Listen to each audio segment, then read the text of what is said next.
The following program is for mature audiences only. Football talk shows, most of them sound like this. Blah, blah, blah, blah.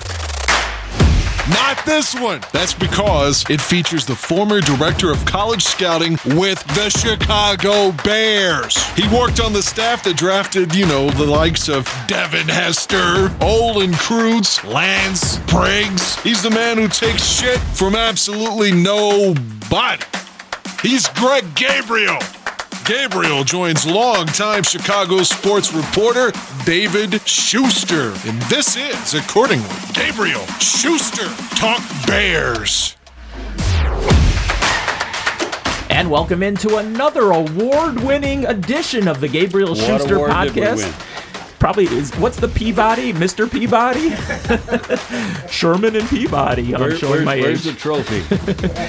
I think it's our 5th edition, Greg. I am David Schuster. He, of course, is the well-known Greg Gabriel, the longtime NFL scout, administrator, and all-around guru in football. And we'll be joined in just a little bit by our good friend Jeff Dickerson from ESPN. But right now, Greg, before we even get to the Bears and the NFL, we were talking about this a little bit off air. This whole story with what's going on in college football, it just blows me away. I've been involved in sports myself for 40 plus years, but this story just intrigues me because as far as college football goes, 2 of the Power 5 conferences, the Big Ten and the Pac-12, they've decided they're not going to play because of the whole COVID situation. The 3 other power conferences, the Southeast Conference, the ACC, and the Big 12, they've decided they are going to try and play. And now we have some players in the Big Ten that have sent out a petition. I think Josh Fields, the freshman quarterback, and he wants to play because he wants to move up that totem pole in the NFL draft, obviously.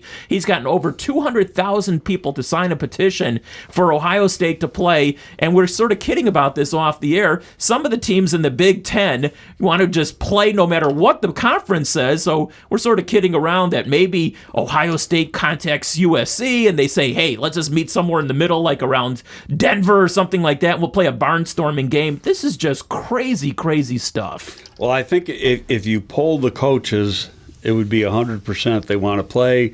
Ohio State wants to play. Iowa wants to play. Nebraska wants to play. They're all on record as wanting to play. I haven't heard really anything as far as Michigan State, some of the other schools. Well, Harbaugh wants to play. We talked about this last week, and I said that the ACC, the SEC, and the Big 12 aren't going down without a fight. And so far, that's been the case. It's a different. I think when you look at the administrators where the schools are, it's just a different mentality than it is in the Midwest with the Big Ten and then on the far West with the Pac-12. I still think that those 3 conferences are going to be playing football. The teams are practicing. Part of this thing, and what doesn't get a lot of notoriety or as far as news is recruiting. And the schools that are playing are poaching guys from. This is guys that are committed. Now they can't sign until December. The early signing date is December.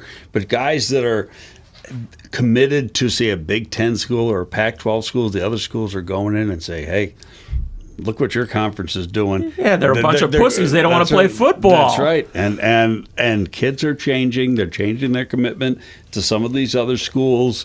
It's happened a few times just in the last week since the Pac-12 and the Big Ten called up football. I think you're going to see it a lot more. Just recruiting as a whole is so much different. I think that between now and December, when they have that early signing date, that you're going to see a lot of kids, quote, flip from where they originally committed. You know what, Greg? There's an old adage that the only people that ever win in all these battles are the lawyers. The lawyers are always the big winners here. And something tells me, once again, they're going to be the big winners here, too, because there's going to be players who are going to look to legal action. Why aren't we playing? If anything happens to a player, and maybe in one of the Southeast Conference or ACC or something COVID-related happens to them, they'll be looking toward their attorneys.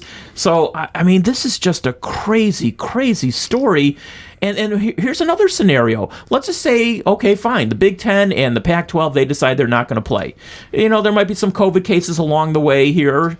Maybe some games are postponed or canceled or something like that. But the season ultimately is played. Are you going to have a champion in the NCAA without having two of the Power 5 conferences even part of anything? Well, I think the NCAA has already come out and said there is no championships this fall. Aha. So now you could have an SEC champion, an ACC champion, but you're not going to have a NCAA champion. Oh, well, that crystal trophy is so ugly anyway. Who wants it? So, and which obviously then is going to have a big effect on the bowl games. Yeah. What's going to happen with those? Are there even going to be any bowl games? It's going to be interesting, and it's really, this is an ongoing fluid situation. What's going on today might not be going on tomorrow. And it gives us a lot to talk about each week. Yeah, I said Josh Fields earlier. That's the baseball player. What I meant to say for Ohio State, the freshman quarterback, Justin Fields. I had baseball on my mind. What do you think is behind the impetus for him to get all these petitions, signed? He wants to play. Obviously, he's a competitor. He transferred into Ohio State, if right? I'm not mistaken. So he wants to play, and right now he's losing. He's technically on paper he's not losing a year of eligibility. But a lot of these kids think, okay, I'm going to be 3 and done, then I'm going to go to the NFL, because you can't tell any of them that they're not first-round prospects. They just don't think that way. So that's where he is. He thought when he left Georgia and transferred into Ohio State, he's going to be Ohio State's quarterback this year. Now he's not going to be playing. He wants to play football. They have lighten the rules a little bit where kids can transfer out without having to sit. Okay. Yeah, so, whether he ends up at another school in the next week or so, that remains to be seen. Just crazy, crazy times in the world, obviously, but, it obviously filters down into football and sports in general. Now the Big Ten, I don't think they have officially announced that they wouldn't play in the spring. I think they said that they would try and play some kind of schedule in the spring, but that opens up a million more questions. I think that's a disaster waiting to happen. And then what do you do with bowl games? Are you going to have the Rose Bowl or something played in April? It's just looking at the injury factor. Unless you played like a 6 or 7 game schedule, the body is not made to play 24 games in about a 10-month period. And whereas you could play in the spring and injuries might not be that rampant, the following fall when they only got a few months off, I think you're going to have a huge amount of injuries because the body just hasn't recovered. They haven't had the time. They're banging heads a lot more than they normally are, and I think that's just going to lead. There's your lawsuits right there. Yeah, I didn't get enough rest in between the seasons, and look what happened. Now you've cost me a career. And wouldn't a lot of the top players just say, "Hey, I'm not taking that chance. I'm going to be a first-round draft pick anyway. Why would I take that chance?" Right. You're going to have a lot of the top players opt out of any type of spring league. Now, I know the smaller schools, they may be playing in the spring, but still, as far as injuries, it's the same thing. Hey, Greg, we have a little bit of a treat here on our Gabriel Schuster podcast because right now, Matt Nagy is talking up at Hallis Hall in regards to the Bears' very first practice today. So before we even get to Jeff Dickerson, let's listen into a little bit of the press conference with Bears head coach Matt Nagy. Between Charles London and Dave Ragone and those other running backs in that room, it's been a good room for him so far. So I don't know. We'll see. I'm excited to see what he can do there, and we want to be able to get the most out of him. He's a very talented guy, as you guys have seen in the past last year, and we just feel like there's, when you have weapons like that, you want to find ways to get him the ball. Adam Hogue? Hey, man, obviously we can kind of keep track of who's completing what in the quarterback competition, but I also saw some drops out there. Maybe there's one pass that Mitch would have wanted back. So from your perspective, what did you think about the decision-making today between those two? Yeah, Adam. We saw those two. And again, we try not to rush or get too crazy over any drop passes right now, whether it's on the offensive side or defensive side with a dropped interception. We really look right now for the decision-making. We're trying to test some things in regards to where those guys are at. And I thought the decisions were good. Yeah, there were a couple drops out there, but this is the first time that these guys have had pads on since last year, whether it's you're a rookie in college or being from college, or whether it's you're an NFL player that hasn't put it on for months. So that's going to happen. Now, if you get an opportunity to get another throw and catch like that the next day, we want to see you take advantage of it. So I think right now, for us as coaches, digging into that tape and really critiquing what we're doing right and what we're doing wrong is going to be what's fun, and get away from those Zoom meetings. Dan? Matt, what have you seen out of Jimmy Graham to this point? And as you go into this next stretch of practices, what are you looking to see out of him to see that he's assimilating to the offense smoothly? Number one, I'll tell you this. He has a lot of experience, a lot of confidence, and he's a leader. He's a vocal leader. And I think that's pretty good for this offensive unit right now for where we're at. We do have leaders on this team, but to have a guy that has played in this league for a long time and has had a lot of success, he's extremely motivated. He's extremely motivated to not only do well for himself, but to be able to help the rest of the players on this team. And so you take a guy like Cole Kmet as a young rookie coming in here, for Jimmy to be able to be a mentor and a leader in that room along with Demetrius Harris. You're feeling it in meetings, and now today you can feel it in the huddle when things maybe don't go as well as expected the play before. He has that next play mentality that just permeates through the offense, and I think that's what you're going to see. You're going to feel energy from him. He's a fiery guy with a lot of passion. I absolutely love that, not to mention he's 6'7" and has unbelievable ball skills. Jason? Hey, Matt, two questions for you. What would be ideal as far as a timeline to shift one of the quarterbacks getting more of the reps? And second question, what was it like for you out there the entirety of that practice wearing a mask out in the heat? So I'm actually now I'll answer your second question first. In regards to the mask, it's different for me to not have a mask on now. I've been not intentional, but I've been wearing a mask in my office by myself just because I'm so used to it, having it on at all times, and it's convenient. The other night I went home and my four boys were in the house, and I have this same mask on. They looked at me like, what's going on? And so I'm just used to having it on. So that part's easy. For the quarterbacks, we are going to stretch that out as far as we possibly can. There's limited reps, limited time. So we're going to maximize those numbers that we have and literally take it as far as we need to go. And we just both of these guys have experience in this game, and I think that's only what's fair. And we're back here live now, and that was an extra little benefit that we're able to tap into the Bears press conferences. And technology, Greg, is just amazing because Matt Nagy is talking somewhere at Hallis Hall. The media is not allowed into the building right now, so I'm sure a lot of those guys in the media are probably sitting in their cars in the parking lot up at Hallis Hall, and it's just technology just blows me away. Crazy situation. And a couple things that I got out of that. First, let's go to the last question first about how long is he going to stretch out the quarterback thing. In his mind, he may, a week from now, 10 days from now, figure out who the guy's going to be. He's not going to tell anybody until probably 2 days before the opening game. He's going to stretch that out as long as he can because that gives him the element of surprise for the opening game. Make the other team prepare for two quarterbacks. They're two different types of athletes. One guy is more mobile than the other guy. One guy's a better deep thrower than the other guy. So let the Detroit Lions guess as to who's going to be the quarterback. But now just going into, this is the first padded practice they've had, and you look at what can you expect? What are coaches looking for? And in my opinion, and my experience tells me this, is basically the last week, 10 days has been classroom work. They've been on the field, but it's never been offense versus defense. So now it's who knows the playbook and can play full speed going without blowing an assignment, going against the defense. And coaches are going to end up playing the guys that they trust, the guys that don't bust the assignments. And that's what they're going to be looking for. Like he mentioned, a drop pass isn't going to worry him that much today, but if it it goes on, it'll be more of a concern.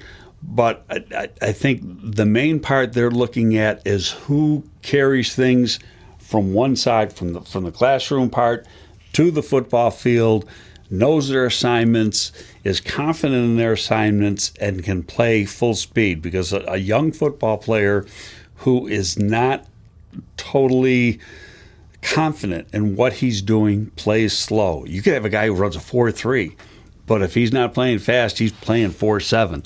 And you can throw out that 4.3 speed because he's just not confident in what he's doing. We're going to talk to Jeff Dickerson from ESPN in just a matter of moments, and we'll get him his opinions. He had a bird's eye view. He was one of the members of the media that was on the field at Hallis Hall for this morning's practice.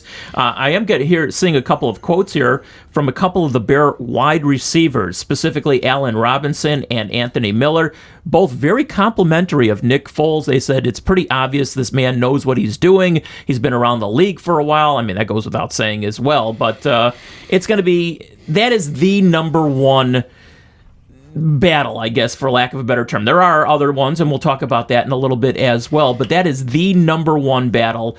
Ultimately, I still see Mitch Trubisky winning it. I do too, unless we see something in practice that really changes that. And I think that it's got to be, at this point, given the circumstances of COVID, it's got to be a total knockout for Nick Foles to be the starter on opening day. Now, that doesn't mean he's not going to be the starter at some 3 point. games into the season. I think the leash is going to be short, and if Mitch doesn't play up to snuff, then he's going to be pulled, and then Nick's going to be the quarterback. Let me just give you this scenario. What happens if he doesn't play well, but the Bears win all 3 games? Do they make a quarterback change? That's a good question. And I would say, yeah, they could, because they want excellence at the position. And so regardless of the one-loss record, it's not just one loss, it's how the guy's playing. I mean, you could, and that goes for any position. You know, it could be right guard. And if Feedy, they could win games, but if Feedy's not playing good, let's assume he wins the right guard position, and then you put Coward in there, to take over. So I think that holds true all the positions on the field, regardless of if you're winning or losing. You got to play well. You got to play up to expectations. Absolutely. Before we get to Jeff Dickerson, I just want to go one last thing back. We were talking about earlier about college football. The Big 12 is going to try and play, but we also saw the other day that Oklahoma had 9 players, I believe, that tested positive for coronavirus. And yes, they were probably at some frat party or something like that. But on the heels of that, Greg, how are you going to keep these guys? These are college kids. How are you going to keep them away from parties? Come on. And I understand what you're saying, and part of me says you want to play football, you're on scholarship, you got to act in a mature manner. It's a different world. You got to put things. You can't be selfish. You got to think team first, and if a guy's going to be like that, he's going to go out and party. He doesn't deserve to be on the team. Yeah, well, and I'm looking at that's how a coach is going to think. Major League Baseball has already shown that you can't handcuff these guys to the hotel. I mean, the 2 Cleveland Indian pitchers, who were both performing incredibly well, decided hey, we're in Chicago. Let's go out on the town. And they did. And God knows what they did. And they got caught. And they got caught, and now they're back in the minors, and it's going to cost them financially, and who knows, it might even cost the Indians their season at some juncture. If you can't do it on the pro level, I'm going to be honest with you, Greg, I can't see how you're going to keep these college kids in their dormitories and locked into their rooms. I just don't see it happening. No, I understand what you're saying. I think a lot of it goes to how strong is the head coach. So how is Nick Saban going to react to his players going out to a party and ended up coming back with symptoms? Doesn't necessarily mean that they have COVID, but they went out. They're showing symptoms and they went out. Some of these guys, that looks like they have symptoms, and 2 days later they're fine, because they test negative 2 days in a row or 3 days in a row, whatever the protocol is. But, I think some coaches react differently than others, and the perennial winners, they got tough coaches. And they're going to demand a lot from their players. The whole thing just blows me away. It just really does. Anyway, let's take a break here right now. When we come back, we're going to talk with Jeff Dickerson of ESPN. I'm sure he's got some good stuff for us, and we'll be back right after this. Don't miss any future Gabriel Schuster Talk Bears podcast or any one of the other over a dozen podcasts the Barroom Network has available. All you gotta do is go to iTunes or Stitcher or Podbean, wherever you get your podcast, and subscribe to Bears Barroom Radio Network. All of our podcasts will then be automatically downloaded to your device. You can also listen to our podcast on our YouTube channel, Bears Barroom, and on Spotify, Bears Barroom Radio Network. Bears Barroom. And welcome back to the podcast. And right now we are joined by a really good friend of both of ours, Greg, Jeff Dickerson from ESPN. You can follow him on Twitter at Dickerson ESPN. Not only is he a really good reporter, he's a good friend and all-around good guy. And Jeff was at the first practice today up at Hallis Hall, the Bears congregating on the field today. And Jeff, maybe you can give us a little bird's-eye view of what you saw out there today. It's been a long time coming. It certainly has, guys. It's great to be with both of you. I mean, it was your typical what you would see in Bourbonnais at training camp. Now, today was the first day of full pads, so the NFL did limit the teams to 90 minutes, and they can start ramping that up as we go along here with the daily training camp schedule. But I kind of feel like you saw obviously the early on, you saw the drills on air, you saw the 7-on-7, and then at the end, they did do some full team. There were some hits, not hitting per se, but definitely there was some physicality, some inside run drill, stuff like that. You got a chance to see both quarterbacks throw the ball, Trubisky and Nick Foles. I mean, certainly I think what the Bears were trying to do is, and you can't blame them, is they're trying to maximize this time. So everything in practice is moving very quickly. They know they have time constraints. They're trying to really reinforce to all these guys that every play there has to be a sense of urgency. We don't have preseason games this summer. This is how you're going to get ready for the regular season. If you're a young guy trying to make an impression, you got to do it every single rep. And I think all three of us know that at some point in training camp, there is that monotony, and you've been there for a while, and you're going through the motions, and maybe they don't value every single rep the way you would like them to. But I feel like that was really the main message that I saw the coaches delivering to the players. Let's really get after this because our time on the field is so short. Was there any one-on-ones with the offensive line against the defensive line? Didn't see that today, Greg. I'm still waiting for my pass rush drills. Didn't get a whole lot of that. Now, again, when they lined up for the inside run, there was a lot of pop in there, a lot of talk in there. So as far as one-on-one drills, mostly it was, quarterbacks throwing the receivers against defensive backs, stuff like that. They do have them spread out. We're on that new bat field at Hallis Hall, so there's a lot of places for them to go. Right. So I didn't quite see. I saw offensive linemen. I saw Juan Castillo, the new offensive line coach, really trying to kind of amp up the tempo of the offensive line one-on-one drills, but it was offensive lineman versus offensive lineman. There was actually probably a little more pushing and shoving with the position groups that I had seen in the past. But yeah, I think day one, I think what Matt Nagy's trying to do is strike the right balance between understanding that, hey, we still are in this ramp-up period, but also knowing that the games are coming. It's going to be here fast, guys, and they got to hit, and they got to get that callus to that type of contact.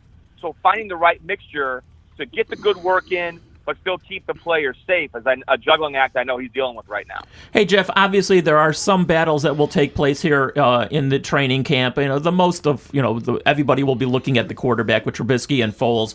Also the cornerback position, maybe the nose tackle with John Jenkins probably having the lead as of right now. Also the right guard position might be a little bit up for grabs. But what did you see in both Trubisky and Foles? And, Greg and I are of the opinion, and maybe you share it as well, that it's going to be really hard for Nick Foles with no preseason games to, probably get the starting job. But, how do you view that competition right there? Yeah, unless they already come in knowing that they expect him to be the guy, just based on their past experience with him. That's the great unknown is, what do they already know and what do they already think they're going to see from him? And can Trubisky do better than that in also kind of the same type of window right here? It's going to be interesting. I mean, and Greg has seen a million of these practices. You don't try to get too high or too low based on a couple throws. I mean, both missed throws today. Both came back, made throws. When you're when you're going against air, you better make your throws if you're an NFL quarterback. And there were a few misfires today, but I thought overall, just from my personal vantage point, I thought both guys got in and out of the huddle pretty quick. Didn't seem like there were too many busted plays. So I've covered a lot of training camp practices where I thought the quarterback, there was a struggle. Mike Glennon, my goodness, how many balls hit in the ground when he was, quarterbacking in 7-on-7. I'm like, this isn't good. I didn't see that today. I thought both were fairly crisp, but one practice isn't going to tell you a whole lot. I did think it's interesting that, Trubisky spent a little time this offseason trying to work on the mechanics and change the mechanical things. He did this away from the team with the private quarterbacks coach, of course.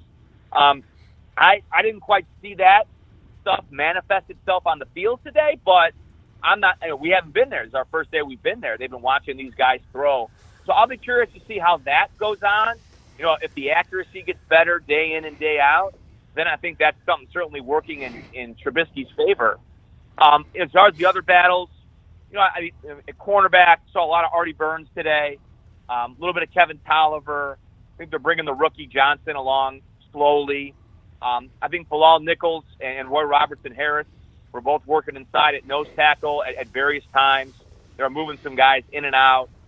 Safety, typically you follow the money, so I think Gibson will be the safety, but Deion Bush was back there getting some work with the first team as well. So, yeah, it will be interesting to see how these positional battles shake out without the luxury of any preseason action. I think Matt Nagy will get creative again. They'll probably have some scrimmages, try to recreate the contact the best they can to get a better feel for some of these players. They just don't have a lot of time when you got 3.5 weeks until the first game, just over 3.5 weeks. And generally speaking, in a normal training camp, you're starting to come off the heavy contact in the last 2 weeks. And this year it's so much different that they've got to build up to that. So I think you're going to have bigger contact with even 10 days out from the opening game. Yeah, and then, Greg, we'll see how injuries are managed. We've all spent so much time focusing on COVID-19 and, what teams are doing to combat that. And the safety protocols were certainly in place at Hallis Hall today. All the coaches wearing masks, everyone was spread out. Water breaks are defense on one side, offense on the other side, no intermingling, walking off the field in small groups. What we really haven't talked about is what you mentioned, Greg, is the injury factor. Aside from COVID-19, how is this going to look? Because the worst thing a team can have happen is, forget about COVID for a second, but you lose some key guys to some big-time injuries early in this sort of camp because you got to make up for lost time, and that could just derail your season. There were a couple of guys not practicing today for the Bears, these younger players. They were out there watching but not participating. I will be curious to see how that list grows, and if they can get to week one doing the required hitting, getting the required contact, and still being healthy. 2 years ago, as we all know, guys, they had such great health, and it helped produce a 12-win season. Last year, the health was nowhere as good, and they kind of fell off to 8 wins. So I think that's very critical. And, yeah, it'll be interesting to see sort of from a health standpoint, aside from COVID, how the Bears fare these next couple of weeks. How often can you guys watch practice during the course of a week? Well, they have the built-in off days. So I believe Tuesday is open again. Wednesday will be off. And then they give you like a Thursday, Friday, Saturday, Sunday viewing option before the next day. So I think training camp access will be fine. No idea how the regular season's going to work because, they don't let us watch practice aside for 10 minutes to just take pictures and shoot some film. Yeah, and that's not going to change. Usually, we're in the building, though, and now we can't be in the building.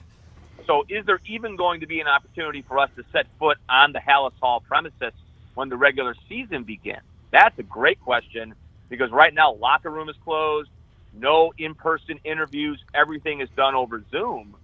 So if it's a matter of, you could come for 10 minutes and watch guys stretch and then go home, how's that going to work? I think that's something we're all trying to figure out as we go through here. Hey, Jeff, and following up on what Greg just asked you, and obviously 2020 has been the strangest year of probably all our lives. That goes without saying, but let's take it into the regular season, and knock on wood, that regular season will start here in less than a month, but I don't know if the fans are going to be allowed into the games right off the bat, if at all. I mean, the Packers have already said that they won't be, at least for the first 2 games, and further decisions will come down the road. But do you know if fans are going to be allowed at Soldier Field at this juncture? Is the media going to be allowed in the press box at this juncture? Are there any answers to any of these questions, or are they just playing it by ear at this juncture?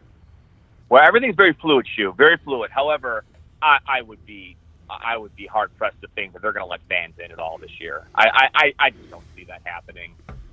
We live in a state where we've the governor has already kind of rearranged a lot of things as far as youth sports being canceled, pushed off to the spring. I don't see it personally. As far as like how games can be covered, I believe that what we're trying to work on is there will be a limited number of home reporters allowed to cover games. I don't know about visiting reporters. So at ESPN, we've had no clarity as far as travel. We've been told not to book any travel. I have no idea if I'll be on the road covering those games. And I think that the real kicker is, if a reporter can't get on the field, and there'll be no field access for reporters, except if you're actually broadcasting the game, I believe. Can't get on the field, and you can't get in the locker room. What are you doing there? I mean, it's a fair question. You want to be there. You want to see it for yourself, and I think it makes you better, but I think that's what the news outlets are juggling. If the access is just going to be Zoom no matter what, why are we going to pay for people to go travel to these games and cover these games? God, so I don't know. Everything is very fluid. I think we're trying to figure it all out. Yeah, I was going to say, I'm going to really miss that food that they serve up at the press box at Soldier Field. That was sarcasm, by the way. Oh, my goodness. Yeah, I mean, I do love those 3-day-old eggs. I do like starting my Sunday morning. So protein that way. That's going to be a tough one not to have this year. I wonder, with the broadcasters, in baseball, the broadcasters aren't going on the road, so they're doing it from the home park. And from the Cubs games I've seen and a little bit of the Sox games, it hasn't been that bad as far as the people being able to do the play-by-play. I wonder how different that's going to be for football if, in fact, the broadcasters can't go to the road game. Has there been any word on that? I'll tell you what, Greg. If they tell Jeff Joniak he can't go on the road, I don't want to be the one making that phone call. I think a very brave soul, needs to get on the horn with Joniak and tell him that's not going to happen. I don't know. I mean, I could see it. I think the broadcasters will be there, but I don't think like any of these big elaborate pregame shows you see on ESPN or or NBC, like those, Football Night in America things where you got all the talking heads on the field before the game. I can't see that being allowed to happen. But the actual broadcasters themselves, it is a great question. I don't know if they've gotten to that point, but I think the hope is that they'll be allowed. But it's on August 17th, things could be so different on September 17th. That's what's so frustrating is we just don't know what's happening day to day, really. Hey, Jeff, let me ask you back to a roster question. Obviously, the offense has got to be better this season if the Bears are going to go anywhere. That goes without saying as well. Allen Robinson at the wide receiver position is an all-pro player. Anthony Miller has unfortunately been battling some injuries. I really still like him a lot. And then you have Ted Ginn. I'm curious how you think that they're going to use him and some of the other guys, Javon Wims and let's see, Darnell Mooney. Ridley. Mooney. Both these guys got a lot of speed. What is the plan of attack at the wide receiver position? Yeah, Cordell Patterson was doing a lot of running back work today. Saw that. He's a guy that can kind of do a little bit of everything, but you probably don't want to ask him to do too much of everything because that's never really been his MO as a player, aside from a great kick returner.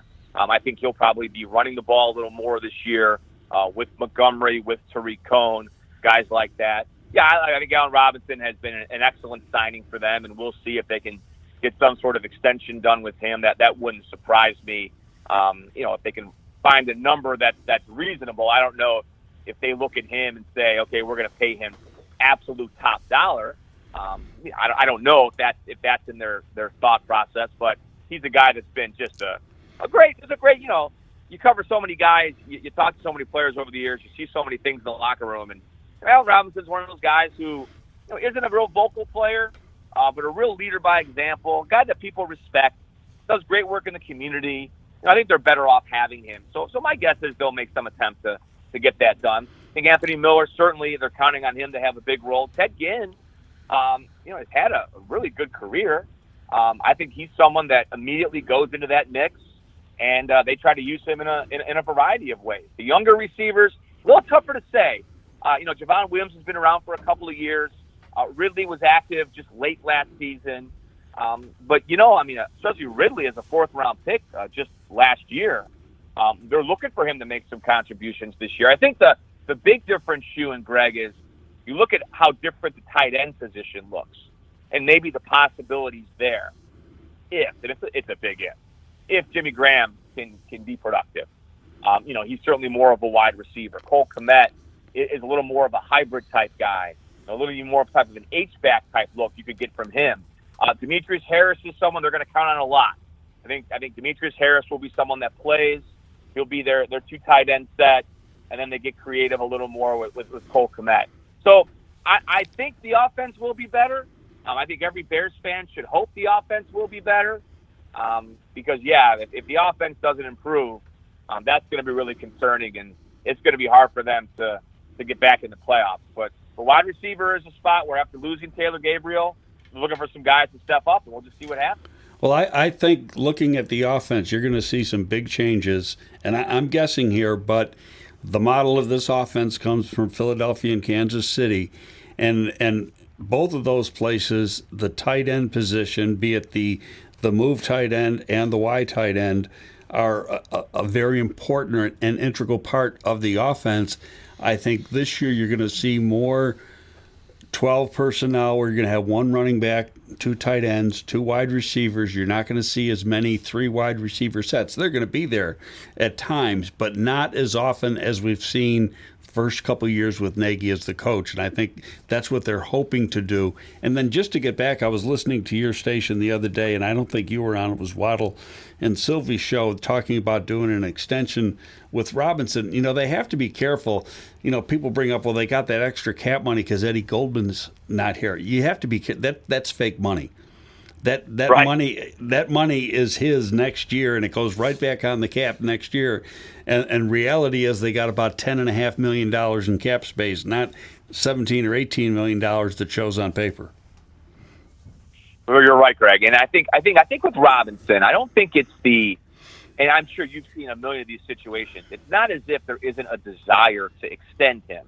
It's a matter of what's that number going to be? Like realistically, what do we value him at? And what is Allen Robinson? He's the Bears' best receiver, no doubt. But if you look across the league, where do you place him? He's not as explosive as some others, but I think he's dependable. He's reliable. He's someone that can catch 90 passes. There's no question about that, maybe a little more. I think it'll just come down to what he's looking for versus what the Bears want to give him. But yeah, they got to be mindful of the cap. And by the way, guys, they have paid a lot of players. I kind of feel like, too, that's something that really people aren't talking about much. We talk about expectations for this year. And specifically, people bring up the offensive line. Well, the offensive line's got to get better. Well, I think the Bears need a better return on their investment on the offensive line. They paid Leno. Massey got paid. Whitehair got paid. St. Daniel's a second-round pick. People are like, what can they do to bring people in from the outside? Well, no, they're not doing anything to bring people in from the outside. They need the guys that they invested in to give them a return on their investment. There's a lot of highly paid players on this team. So really, they're set up to compete for a playoff spot, but the offense is so questionable right now. I think that's why, at least nationally, there's a lot of skepticism. People don't like the fact that we're on August 17th and there's been no starting quarterback named. Usually that doesn't really happen when a team is going to go on and have a successful year. Well, it'll be interesting to see what the Bears, how they value Allen Robinson. But I'll tell you what, Jeff, Greg and myself, we value you a lot, and we really appreciate you joining us today. And your friendship has meant a lot to me over the years, and I look forward to many, many more years of it, Jeff. Guys, I appreciate it. I love the podcast. Thank you so much for asking me on. And anytime, please just give me a call. And hopefully you guys call me in a couple weeks from now or whatever, and we're still there watching practice because football is still going on. That's my knock on wood hope. But that's what gets me going through the day. That's everybody's best case scenario. Hey, Jeff, appreciate it, buddy. We'll talk to you soon. Guys, thank you so much. Thank you. There was one guy who was a linebacker with the Bears. This would have been around circa 1993, 94, in that range. He was from Texas A&M, and everybody got along with everybody except this guy. He would stand in front of it. He would grab a baseball bat and stand in front of his locker. He says, anybody gets near with me, and he just kept swinging it around, and he didn't want anybody getting close to him. Who are we talking about?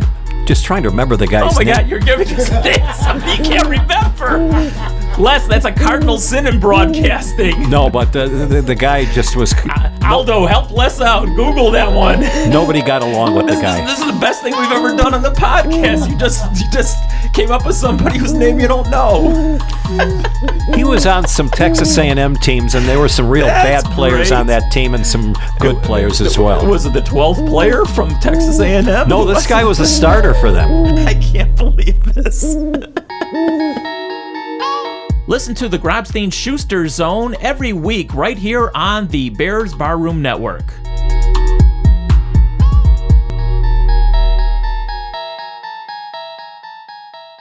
Welcome back to the podcast. I'm David Schuster. He, of course, is Greg Gabriel, and we certainly appreciate Jeff Dickerson from ESPN joining us. We had some good stuff with him, didn't we, Greg? Yeah, real good stuff. And like now those conversations every week. Yeah, we're always going to have good guests here. I can't wait to see some of the guests that we have down the road, because between the two of us, we're going to corner the market, and we're definitely going to have some good guests. No question about it. But right now, I think we have some good questions that were sent in that both Greg and I will attempt, Greg more so than I, to answer. And Aldo, if you have those questions, go ahead and recite them.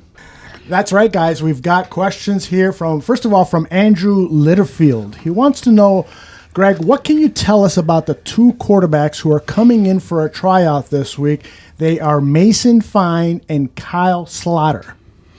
I think in both cases, the Bears are looking for a fourth quarterback to perhaps, and I emphasize perhaps, put on the practice squad. You have a large practice squad this year, 16 players versus, would you have 10 last year?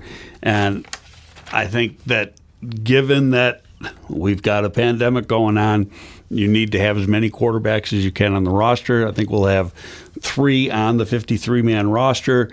Another man, if these guys are up to, one of these guys is up to snuff. Now, when you look at the two, the guy with the prototypical size, what was his? Fine is a smaller guy. He's 5'11". He played at North Texas, put up some great numbers. He's fairly athletic, throws a good deep ball, tight ball. High percentage of completion percentage, not too many interceptions. The other guy, he's bounced around the league. He's been in 3 or 4 camps. You know, if I was a betting man, I would say, based just on the numbers, Fine has a better opportunity at becoming that fourth quarterback. And still, they could come in and you know, the coaches look at them and say, hey, we don't like these guys. We're not going to sign either one. And let me just throw my 2 cents in, and I'm going to poo-poo all this because that's what I'm good at doing anyway. But I told you this, Greg, before we even started recording. If you hear either of those 2 names once the month of September comes around, then the season was an unmitigated disaster, because this is at best just an investment for the future, at best. No question. Okay, so, I mean, it's nice to know who these people are. I mean, I don't know if he's, Mason Fine is related to Larry Fine, one of my Three Stooge friends. But short of that. Larry and Mo? Whoop, whoop, whoop, whoop, whoop. Anyway. David, yes. Don't you believe in miracles? What about Kurt Warner? Remember him? Nobody knew him. He was an Arena League football guy. Well, that is true. And he was played in NFL Europe, too. And one of the good guys, by the way, and great interview. But I will say it again. If you hear from either of these 2 names, that means that either Foles and or Trubisky were crippled during the season, or they were so horrendous that all of a sudden these names got elevated to the regular squad. So it's nice to know who they are, but that's about it for me. Very cool. All right, I got one more here. It's from T.G. Mack, and he says, many are saying playing sports is too dangerous, but can anyone name a single professional or college athlete anywhere in the world who has died from COVID? I couldn't find one. I don't know if anybody's died. I haven't read, seen, or heard anybody die. There have been professional athletes that have tested positive, and I always bring up NASCAR. Jimmy Johnson was the first NASCAR driver to test positive. I think there's been a total of 3, and it turned out with Jimmy Johnson, his was a false positive because 2 days later they did 3 tests in a row and each one was negative. So it just they had a mistake with the original test. But Austin Dillon tested positive on Friday. He had to miss the race over the weekend down at Daytona. You're probably going to see some more, but I think all told, the major league sports have done a pretty good job. The slip has been with Miami and St. Louis in baseball, and obviously we talked about a little while ago, Oklahoma, their football team, a few players tested positive after going to a party. Nobody officially that I know has passed away from current professional athletes or even current college athletes. There have been some former athletes in some different sports who are, up in age, who are more susceptible to, unfortunately, the virus that have passed away. It's interesting, Aldo, because you sent this to me yesterday, the ESPN story, and I dug a little bit further into it. There's a rare heart condition, and I'm going to butcher this, of course. It's called myocarditis. Was I close? Close enough. Anyway, it's an inflammation of the heart muscle, and apparently, and they don't know what's going on. Scientists and doctors are still figuring out this whole thing with coronavirus and what kind of effects it has, not only now but down the road. But they're saying that this particular inflammation of the heart muscle, the myocarditis, is affected by the whole coronavirus, and a lot of football players have heart problems because of their body types. So who the heck knows? And I think it's that condition that was the main impetus for the Big Ten and I'm the sure Pac-12 it was, yeah. canceling their season, and then to further the argument on a little more, there's some other doctors that said it's hogwash. It's a false study, and really it depends on who you talk to. There's going to be some doctors that are going to say, no, this is it. And other doctors are going to say, no, this is it. None of us have the answers. And the lawyers, like I said earlier, get involved because the Big Ten or whatever the administrators go, hey, can we be liable if something like this actually occurs? And the lawyers go, yeah, you probably could cancel the season. I don't know. I don't know if those conversations were really held or not. Again, there's just so many unknowns here. So many unknowns. All right, so anytime folks have questions, they can send them into our Twitter accounts, Greg's, mine, Aldo's, Bears Barroom, etc., etc. You can post it on my Facebook page. We will always, always strive to answer those questions. Greg, before we get out of here, there's a couple of other things. First of all, let's go back to the Bears just for 1 second. And we heard not only from Matt Nagy, but we also heard from Jeff Dickerson, the cornerback battle that we've been talking about for the last few weeks. Jalen Johnson, the rookie draft pick out of Utah. He was held, pretty much, I think he was held out of practice today. He's still coming off that injury that he had. I think that he had surgery going into the training camp a while back, so he was held out. But Artie Burns was out there. Kevin Tolliver is out there. That is one other position, besides the quarterback fight, of course. That is one to really keep your eye on. Right, and according to Jeff and Matt Nagy confirmed that Artie Burns was getting the bulk of the reps with the ones in practice today. What do you take out of that? You take out of it today, he's the number one corner. That doesn't mean tomorrow he's going to be the number one corner. He's a veteran. He started a lot of games at Pittsburgh. I think just from that standpoint, he should be running with the ones. But when you look at depth, one of the things you got to look at in training camp, depth charts in training camp mean nothing. A lot of times you'll see certain guys are starters on the official depth chart that's released to the media, and then when you get to the first game, those guys aren't even on the team. So let's just see how practice goes. All right, a few tidbits around the league before we get out of here, Greg. I want to start up in Green Bay. They're raving already. I guess this is day one of Packers practices. They're raving about their second-round draft pick, A.J. Dillon. I'm not really sure where he went to college. Boston College. That is correct. He only stands 6 feet tall, if even that. He weighs 250 pounds, and I saw a picture of his thighs. Oh, my God. Oh, my God. I mean, this is a picture. It almost looks like, oh, come on, that's not a real picture, is it? Yeah. Anyway, a good running back, if he can keep those legs going through the piles, that's going to help him out. What do you know about this kid? He was an excellent back. I think he went, in the third round, or was it the second round? I think it was second round pick. Okay. Higher than some people thought. Not a speed guy. He's not a guy that's going to, run a 4.48 or a 4.50. He's a big guy. He's a between the tackle banger. He's got good vision. He's good after contact. Catches the ball well out of the back. He's a solid back. He's probably going to be a starter in the National Football League, but that doesn't mean he's going to be a 1,000-yard runner. No, it doesn't. All right, speaking of running backs, Melvin Gordon is now a member of the Denver Broncos. He went to Wisconsin, didn't he? Yes. Okay, I remember seeing him a bunch of times against Northwestern. He was really, really good in college. He's been playing for the Chargers, both San Diego and Los Angeles, the last 5 seasons. He talked about his first day of practice out in Denver, that the altitude is so different, obviously, from Los Angeles and San Diego. Have you heard that from players over the years, that it's such an acclimation to, change from one sea level to mountain air? It can be difficult. I know the first time I was out in Denver and I went out and tried to go for a 3 or 4 mile jog, and it's just different because the air's a lot thinner. And you just got to get your body acclimated to it. It doesn't take that long. You can do it over a period of a few days or whatever. But, yeah, I can see where he could be gasping for air after a strenuous practice because he's just not used to it. Yeah. All right, and the last thing here is, and this is a warm-hearted story, Alex Smith. Alex Smith has already been playing in the NFL for a long time, but he suffered a terrible, terrible injury. A broken leg, was a broken tibia, broken fibula. He had 17 surgeries. 17 surgeries. Because of infections. A lot of that. Over 9 months. Can you imagine that? Boy, talk about a medical bill. Anyway, he was finally activated off the physically unable to perform list. I love how they call it the PUP list.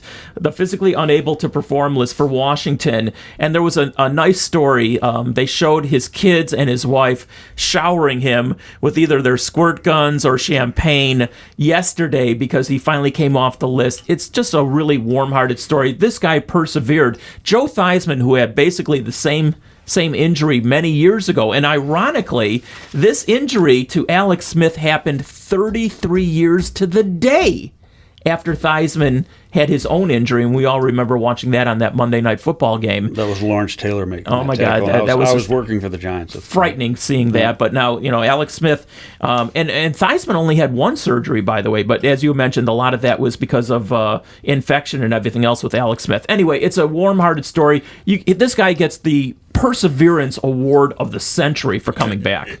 It's miraculous. I'll give you a little side story to that. Last year, when I was working for the DC Defenders in the XFL, we were going around different NFL camps, one of which was obviously the Washington football team, and down in Richmond, their training camp was.